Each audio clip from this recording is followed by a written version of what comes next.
Assalamualaikum warahmatullahi wabarakatuh. Saya Farah Fajirinia, NPM 19.176.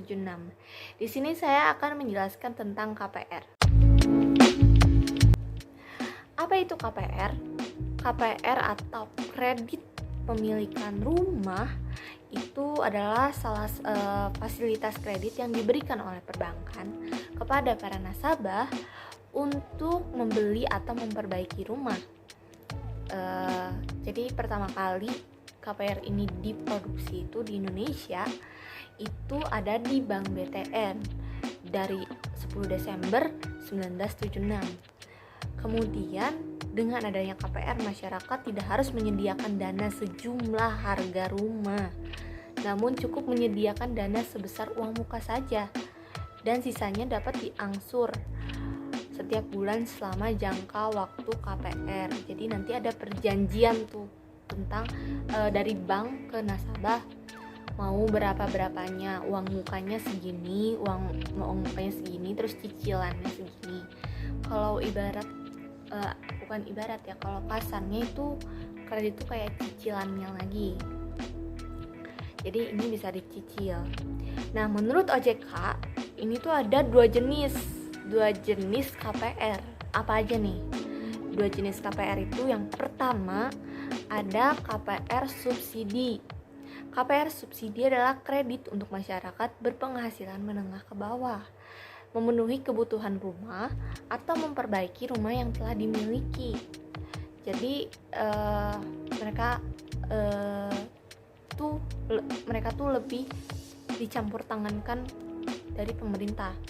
Dan syarat-syaratnya tersendiri juga itu lebih rinci dibanding yang non subsidi. Sama aja sih, cuman ada perbedaan, nanti dijelaskan di akhir. Untuk KPR non subsidi, nah terus ini yang pertama subsidi, yang kedua ada non subsidi. KPR non subsidi yaitu yang diperuntukkan bagi seluruh masyarakat. Biasanya ini di bank-bank umum sih. Ketentuan KPR ditetapkan oleh bank, jadi nggak terlalu campur tangan dengan pemerintah, jadi lebih campur tangan ke bank dari bank sendiri. Karena kan kalau dari pemerintah itu ada ketentuan yang ada pembatasan, pengurangan ketentuannya juga gitu. Di sini juga ada ketentuannya buat maksimalnya berapa gitu. Terus cuman bedanya di pemerintah mungkin lebih ketat, bukan mungkin lagi sih, emang ketat gitu, dan diselidikin lebih dalam lagi gitu. Beda dengan KPR non subsidi. Kalau non subsidi ini tuh langsung turun tangannya tuh banknya sendiri gitu.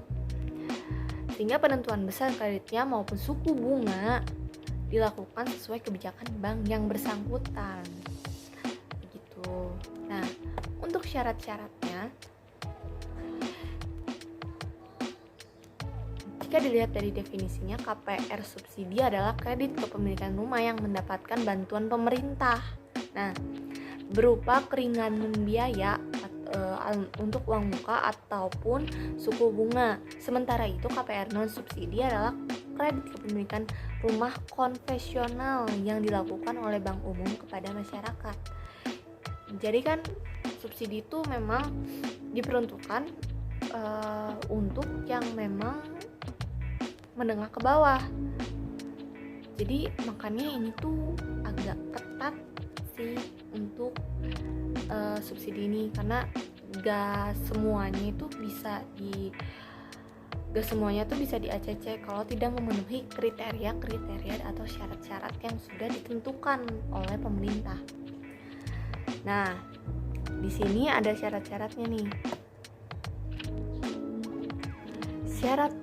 Dari syarat pengajuannya itu, pertama dari KPR subsidi itu berusia minimal 21 tahun atau telah menikah, terus masa kerja atau telah memiliki usaha selama minimal 1 tahun, belum pernah memiliki rumah pribadi, belum pernah mendapat subsidi dari kepemilikan rumah dari pemerintah, terus berpenghasilan maksimum 4 juta ke bawah. maksimum, berarti kan maksimum tuh mentok, paling mentoknya tuh 4 juta. Jadi yang 3 juta, yang 2 juta itu masih bisa memenuhi kriteria ini.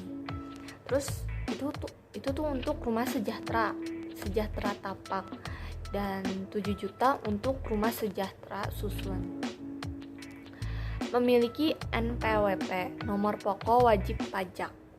Terus memiliki SPT surat pemberitahuan, memiliki PPh pajak penghasilan.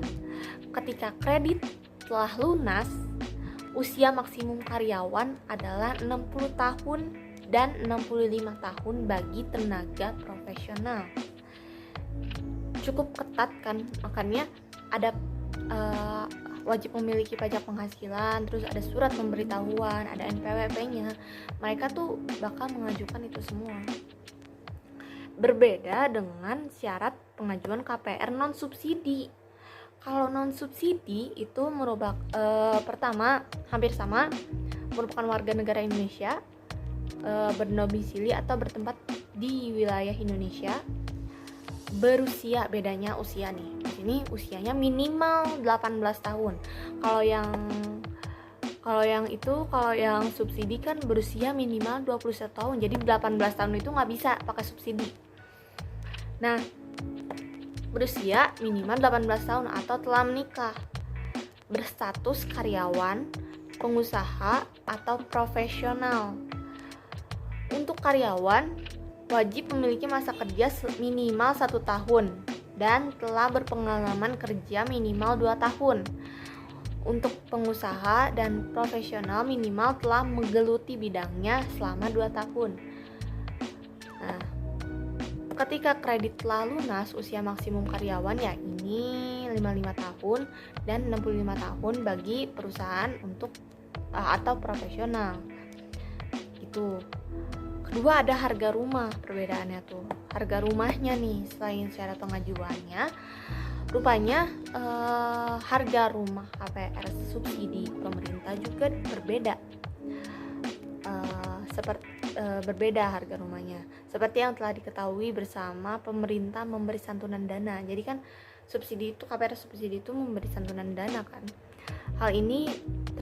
Hal tersebut mengakibatkan harga rumah subsidi tergolong lebih terjangkau apabila dibandingkan dengan KPR non subsidi. KPR subsidi pemerintah rata-rata berkisar 100 juta hingga 300 juta. Itu cukup murah sih. Sedangkan harga KPR non subsidi itu umumnya berada di atas angka 300 juta. Sekarang kan rumah-rumah itu banyak ya. Hampir ada yang hampir 2 miliar. 2 miliar tuh masih agak sederhana loh gitu. Ya agak sederhana. Itu tuh daerah-daerah Jakarta biasanya, atau enggak kalau di Bandung di sini 800 juta kalau di rumah. Ya di daerah saya tuh paling mahal itu 800 juta itu. Begitu. Terus jenis suku bunganya juga dibedakan. Jadi banyak banget perbedaan dari dua jenis ini. Sekian dari penjelasan saya tentang KPR, kredit pemilikan rumah. Wassalamualaikum warahmatullahi wabarakatuh.